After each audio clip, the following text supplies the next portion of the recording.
another game going on Thursday. This will be in the Big East. You got Butler playing Xavier at Madison Square Garden. A really good matchup here. Xavier 19-12, Butler 22-9. Early number here is Butler a 1-point favorite.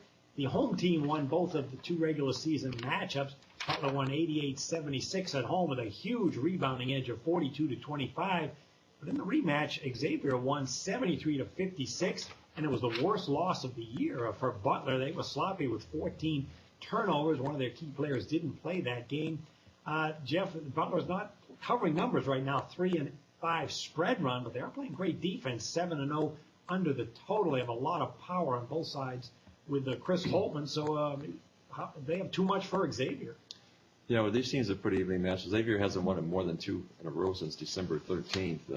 They barely beat Creighton 74-73 on a Saturday as a 2.5-point favorite, with 14-15-1 against the spread. Good offensive team. They average 75 points per game, even though their leading scorer, Trevon Blue, averages only 12.2. Each team won easy on their home course, as you said. On the game that Butler lost, Andrew Shabis was out that game, and I guess it made a huge difference. But he's back now. In the last couple of games, he's only had a total of 17 points and 7 rebounds. Butler is 4-3 the last 7 games. They have losses against Villanova, Xavier, and Georgetown. Coming off a 68-64 win at Providence. Butler shot only 35% versus Xavier. Georgetown 41% in the other game that they lost. So if you play good defense against Butler, you can beat this team. But Xavier's not really a defensive juggernaut here, and that's going to be the question here. But this is a close game. But Butler right now I think is -1. It's pretty much a toss-up, and if I had to pick one, I'd lean toward Butler, but it's really not a game I'll probably play there, John. Okay, well, this is a good Xavier offense, second in the Big East in scoring and assists, and their tops in free throws and field goal shooting, almost 48% as a team. However, you just mentioned the defense being a suspect. Yeah, they are 8th in the conference in field goal shooting defense, almost 44% shooting allowed. So, Zach, I wonder if that suspect defense is that going to get exposed in a game like this? It could, but I think the spread indicates this should be a close game. Xavier had a lot more to play for in that game. They blew out Butler.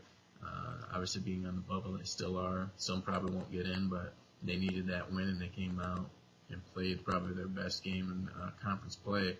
I think they might have had one other blowout win, but that game against Butler was definitely one of their stronger wins for their resume. Each time I've talked about a Big East game on here, I've mentioned taking the overs, but I think this one here, I will look at taking the under the first half. I think Butler will come out with a much stronger defensive intensity than they did the first or the last game against Xavier. And Xavier, they just, besides that game, they're looking a little bit bland out there. So I think you're going to see a little bit of sloppy play that first 9 to 10 minutes of basketball, and then things will pick up. But in that under 3, I think we'll have enough time or possessions that'll keep that from going over in the first half. Plus the inflation of the Big East first halves that have been hitting left and right. I think this is a good spot to take that under. All right, you got an Xavier team that's 9-9 in the Big East. Butler 21st in the country. They're 12-6 in the Big East. So I'm going to lean toward Butler in this one. Xavier, when they cover the spread, it's really been at home. Tremendous home numbers, 31-15, but this is not at home. It's be at Madison Square Garden, a neutral court. And then Butler, they did lose that game at Xavier, but Andrew Trovers did not play in that game, and he is a key ball movement component, and he's going to be back. So I'm going to lean toward Butler in this one. I'll take that. Okay.